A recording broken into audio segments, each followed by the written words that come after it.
Hello, hello, and welcome to this edition of the Law Firm Blueprint. I'm one of your hosts, Jay Ruane, and with me, as always, is my man Seth Price down there. Hey, Seth. I've been watching a ton of basketball lately. It's been a lot of fun.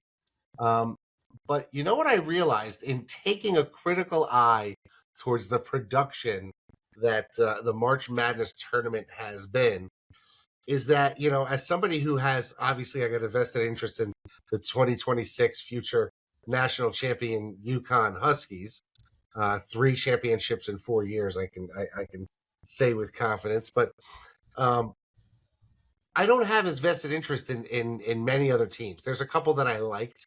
I mean, I know you're a Penn fan. They didn't necessarily last very long, but they lasted a game. We had a good first half. Yeah, absolutely. But what's interesting is as I'm watching it, I'm actually coding an AI tool throughout the entirety of the tournament that I was able to launch, which I think is awesome. Took me about 60 hours, but I think we'll talk a little bit about that next. But getting back to my original point, a lot of games I don't have any really interest in. But they do these, human interest stories about either the coach or a player who transferred in or a player who's been there for 4 years or something that happened at the school, something. And it resonates with me. And so now I've got a little bit more of an interest in that program. And so now you see you're taking sides and you want the underdog to win, or you want that player who's spent 4 years and didn't go into the portal to get their championship or their way to move on. And I'm wondering, and I know a lot of people in our audience probably have done those crisp videos, which are great videos in and of itself, that, the person talking why I became a lawyer and that type of thing. But those are good, but they're not necessarily the human interest that creates the connection of, I have something in common with you. It's more, look at us and this is what we do and why we do it type of thing. And I'm wondering if we should be, in a day of digital marketing, like you like to talk about, should we be putting more money into ways to connect with people asynchronously on that one-to-one level, like a video about who we are? Like, I'm going to tell you right now, I've done that. I put that on my website. If you have any questions, you go on my website, you can check it out. Like, I have a lawyer who's in the office next to me. He was, he calls his video from Baghdad to Bridgeport, right? Like, he served overseas. He was in the military. He was a private contractor overseas, working security, came home, decided to go to law school. Actually, he's now in the JAG Corps as a reservist. But that video has really resonated with the people who he has as clients, because he talks about his military service and why, he took an oath when he joined the Army, and he took an oath when he became a lawyer, and he sees the parallels and all those things. And you'd be surprised how many people message our leadership team in response to a newsletter or something and say, hey, I'm really glad you gave me Dave. I really connected with him on that level. And I'm wondering if that's just something that we should be doing, because it's really not cost prohibitive anymore. No, I put it in 2 buckets. One bucket is, let's say, the general branding bucket. And I think the bar of interesting changes there. If you're scrolling, is that story enough to keep you interested? Maybe, maybe not. But if you're on Jay's site and you're deciding, is this the right law firm for you, there's a lower bar, or it's more targeted. And so that's there. A group that I think is doing a fantastic job with this, the husband and wife law firm out of Phoenix. They have done a really nice job on regular social. He leads his teams with a rap song to begin. He does sing-alongs. He does all this stuff on Zoom to start every day. And he owns it. He loves it. He loves the songs of the 90s rap. He's amazing. And then his wife, they happen to be the husband and wife law team. They have 8 kids. And I have 4, and that's a lot. They're Jewish, but non-religious. So it's not like Mormons, not like Orthodox Jews. These people have 8 kids and have done apparently a very nice job of raising them. And they have now, she, on the husband and wife law team, has done a great job talking about that. and putting their now adult, they're not little kids in there, so it's easier. Many of them are adult kids into these you can tell based on view count, it is resonating. And this is resonating on not somebody who needs an injury lawyer, but on somebody who feels this content is interesting, as is his daily huddles, where he shows everybody on Zoom with him doing some sort of musical montage to start the day off. And again, I think they're both genuine and they're both interesting enough that you stop your scroll. Would you stop your scroll for it is the first question. And the second, which still is needed, is do you connect with this lawyer? And look, you got cooked in the NCAA tournament. I mean, that's been NBC's formula for the Olympics for a long time. Sure, you really care about, the badminton tournament or the weightlifting. And I still remember having gone to the Atlanta Olympics in person. I was there too.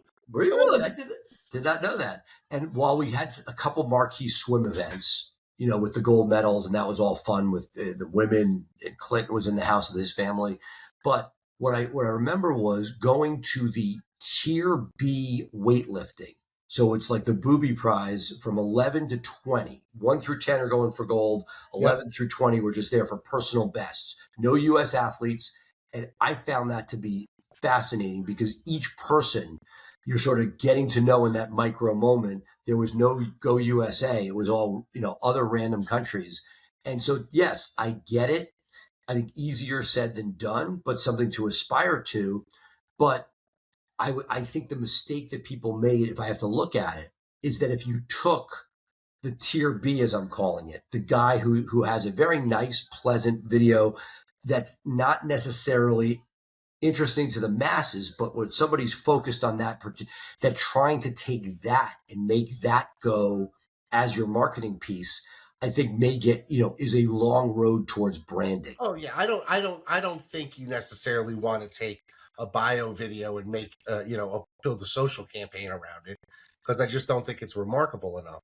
But I think if you can demonstrate who these people are, I think people are going to connect. I love dogs, and they, and that's that's what I've latched onto. I didn't want to put my kids throughout all this stuff, but Scout goes to the office with me every day. It's genuine. I like it. People like dogs. He engages, and people seem to follow it online. I have not cracked the code, but I certainly know that anything that I do is a lot less interesting.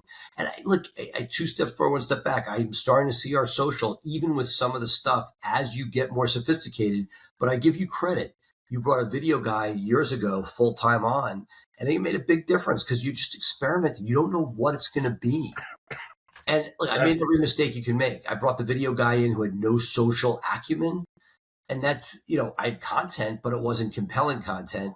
I think it's that mixture of somebody who's around. Like Jen Gore's done a great job for her own personal brand and what she has done. And that it's figuring out and what builds the audience, but then making sure that the audience you build remembers what you do. Like, Where's the Beef is funny, but did it drive, sales? I think that was a good example where it did, but funny doesn't always. Making sure we went viral with some of the stuff from the Johnny Depp trial, clips with the lawyer speaking at conferences and such, but didn't make you any money.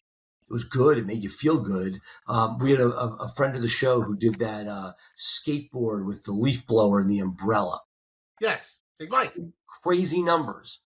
I think if we got to him today, did it really move the practice? I'm not so sure. It was fun. It was galvanizing. It was there. But what is that intersection of substance and viral is a big question. Part of the problem with viral is you go viral with one thing.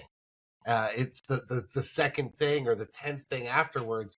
It's tough to keep. I mean, think about every musician, one hit wonders. They have one great song, and they've got one great song because they've been playing that in bars for 15 years and have worked on making that song really connect with an audience. Or they just hit pay dirt once. Hitting pay dirt's very hard. Right, exactly. They would have played another one if they had it. I mean, it's just, But like if we all know the words to it, it's a big deal. So Right. I think that it's a balance of those things. And look, one of the great things I'm gonna get to see you for a second time in person Yes. next month. For those of you watching, April 10th, the Yeah, Mastermind Experience a hosted little by over John 2 weeks Fisher. away. I'm sorry, yeah, it's getting there. And it is a special crowd. One of the places I got to know you and others in. It just sort of like look, lots of different options for coaching and masterminds, but one of those ones with a special bunch of people, and you sit down. These are some of the things we go back and forth on. Is what is that balance and what's working for somebody else? It's a neat process. Well, I think part of the thing is if you are going to do these videos, and I'll expand the original question from the top, is if you are going to expand and do some videos, if you are going to, try to put something out on your social, I think the viewing public can smell bullshit really quickly. And if it's not you, if it's fake, if it's clearly trying to imitate something, or pander, you're not gonna get what you want, and you might get more negativity than anything. Right. Because I think at the end, look, at the end of the day, people connect with people. Going back to my analogs thing, and you want the connection to be genuine. And if you're just faking it, I don't know if Or going through the motions. It's like not everything's right. interesting. How do you not suck? How do you make it quasi interesting? Right. And that's what I think you need to do is maybe look inside. Maybe if you're a law firm, like maybe if you're in the PI space, maybe the lawyers aren't who you want to talk to on video. Maybe it is the paralegals. They may not want to do it, but they're having a lot of contact with your clients anyway. And so maybe introduce them and Look, and there's no look. I've tried everything, meaning unsuccessful. I'll give you my mistakes. Going around getting random people on camera that have never been there, probably right. not the answer. And it's interesting. I'll have to maybe we'll splice some of these in recently. And I can't tell you it's making great money, but I'm finally seeing ways that they are trying to make the actual PI lawyers in the trenches interesting, and it's starting to work. Meaning but it takes somebody with a social eye Right. that can take it, because if you just put a camera on somebody and interview them, it just doesn't work. The people that are making money generally, like the Law by Mikes and the top, like there's a production company behind it, and this is our side hustle. So how do you take this and make it, and that as you get people that are camera ready, right? Because look, you see all these people doing different interesting social scrollable short form videos, that as they start to produce it, it starts to have a little bit more of a cadence. If it looks like it should be something you're watching rather than just you're watching interesting, people following trends, whatever it is, and then all of a sudden it's an interview with a lawyer, it's just nails on the chalkboard. And I've been guilty of it as much as anybody. Yeah, it's interesting. Your topic brings back your point brings back something that I've done at like parties for years, where as a conversation starter, and I've always thought that it would be a good podcast. And I've said, well, I should get somebody from the music business. I should get a comedian. I should get all these people around a table. We could have some fun with it. But maybe this is a way for me to introduce the lawyers in my office to the general public and put that out there and see if that creates a connection to the Right. But it's not, I think, look, there are people that are incredibly talented. They used to do it this way. He's morphed into just the American Stereotype. There was Everybody's Got a Story feature on CBS morning. Yeah, I forget that guy. They throw the down. He's amazing, right? There's nobody better. He's an American treasure, and he does a wonderful job. We're not all him. He's Right. He's the Michael Jordan of that space. So I've got a local comedy club that's being run by a kid in his he's 50. I can't believe, because I always remember as little Joey, right? But he's 50 now. Holy crap, I'm old.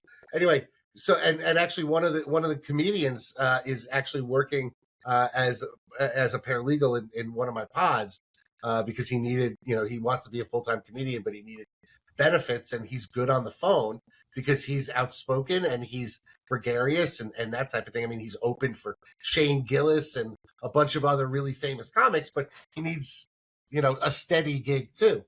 And I was wondering, maybe I should put him into something because he's right, right. So the question is, and I think it's look, when you see the stuff for the NCAA, a producer went ahead, right, looked at 7 different stories, found the one that resonated, right, did the research, storyboarded it. So again, if we don't have, so the question is, how do you do it in a meaningful, scalable way?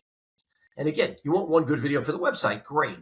But to do this, and again, very few people have done this well, where you're trying to get the non-cringe, quasi-engaging piece to matter to somebody. Right. When you hit it, it's clear it's not by accident. It's something that sometimes it's niche. Jersey Boy outsourced the whole thing to 2 guys going to restaurants. And I gotta tell you, that comes up in my feed, and I stop and watch it when it comes up in my feed. Right. I mean, I'm a fat guy who likes food, so I always want to know where the best donuts and pizza are in South Jersey. But shit, that's a good thing that keeps people on brand. I don't know if I could do something. I mean, that's good because you never know when you're going to get into an accident.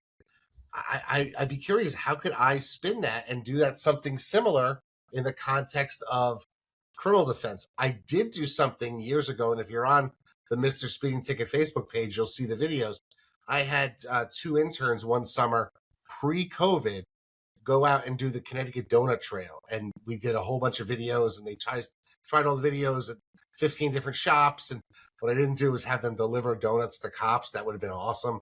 That would have been shocking. It would have gotten a lot more stuff, but that got a ton of views, over 100,000 views for each one.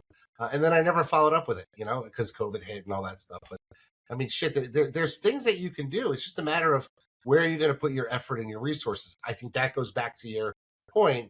Analog is great, but is that the best ultimate use of your time and attention when you could be doing, multiple streams of digital marketing for the same time, attention, and money? I don't know. That's what I'm getting out of our recent conversations.